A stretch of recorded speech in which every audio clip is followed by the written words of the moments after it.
کاتێک دیاریەک ئەبەخشیت سێشت دروست نییە ئاگادار بە. پێشەوەی باسی ئەم سێ خاڵەتان بۆ بکەم، حەزەکەم تێگەیشتنیەکی غەڵەت هەیە لە ناومانە پێکەوە ڕاستیکەینەوە. ئازیزانم زۆر کات لێرە و لەوێ ئەبیسن ێژن ئەگەر کەسێ هەدیەکی پێدای دروست نییە تو ئەو هەدیە بفرۆشی یان بیبەخشی بە کەسێکی تر.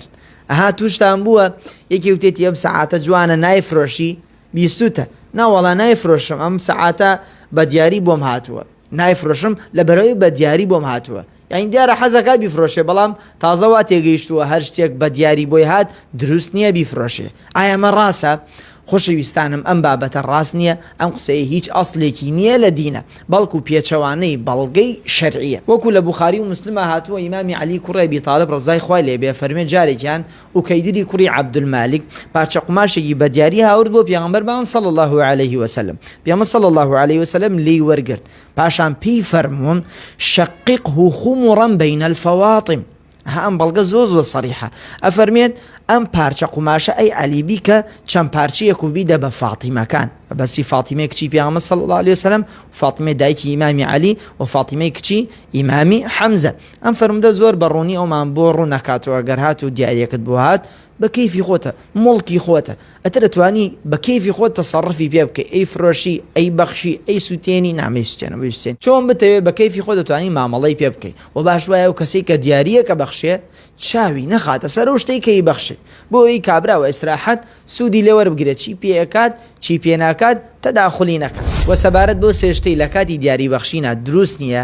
یەکەمیان ئازیزانم پێغەمبەرمان صلی الله علیه وسلم بە قورسی نەهی لێ کردووی نەگەر هات و بڕیارماندا شتێک بەخشین یان شتێکمان بەخشی بە کەسێک دوای لێی وەربگرینەوە لێی بسێنینەوە پەشیمان بینەوە.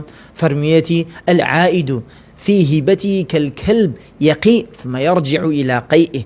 ئەو کەسەی کە لە دیارەکی بەخشینێکی پەشیمانەوێتەوە دوو لە ڕیەوەکو سەگێک چۆن بڕشێتەوە دوای بڕوە ڕشیانەوەکەی خۆی بخوا چەند مەنزەڕێکی ناشرینە، ئەو کەسش ئاوا خۆڕەوشتێکی ناشرینە نوێنێ.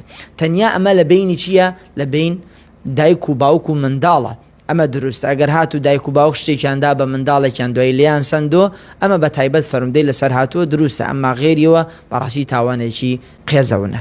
دووەمیان ئەمەتان بەسەر هاتووە ئەو کلکەوانە چۆنە؟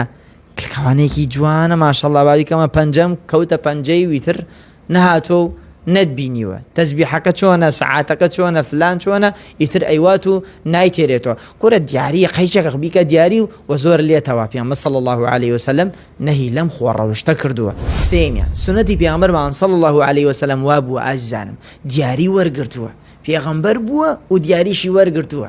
سەیرە ئێستا هەنێک کەسەیە کاتێک کە دیارەیەکی پێدەی لە بارگیانی زۆر قورسە، یعنی وا تێگەیەتەوە بە چاوێکی کەم و تەماشایەکەی نا، بە ئومەتەکەی فەرمووە لا تەڕدوا الهەدیە، نەکەن دیاری ڕەت بکەنەوە. ئایزانم لە ڕووی شەرع ئەگە کافریش دیاری بۆ هێنای دروستە لی وەربگری ڕەتی مەکەرەوە، ئللا لە حاڵەکاتێ دیاری ڕەتەکرێتەوە ئەگەر بێت و ناشەرعیەکی تایە. ئەگی ناقەی چیەکە ئیسە لەسەرم پۆستە لە ناو کۆمنتە ئەگە برایەکت دۆستێکت بۆ نەتاگت بکات پێشێ دیاریەکم بۆ داناوی بۆ دڵیشکێنێ. دیاری سۆز و برایەتی و خۆشەویستی لە ناومانە زیادەکە، ئەگەر کەمیش وێ کورە ئەگەر بە داوەتیەکیش وێ جا ڕەحمەتی خوا لەوەی زۆر بیری لێ ناکاتۆ تاگ و شێرمان بۆ کات و دڵی خەڵکی خۆشەکە. سەلام عەلەیکوم وەڕەحمەتوڵڵاهی وبەڕەکاتوه.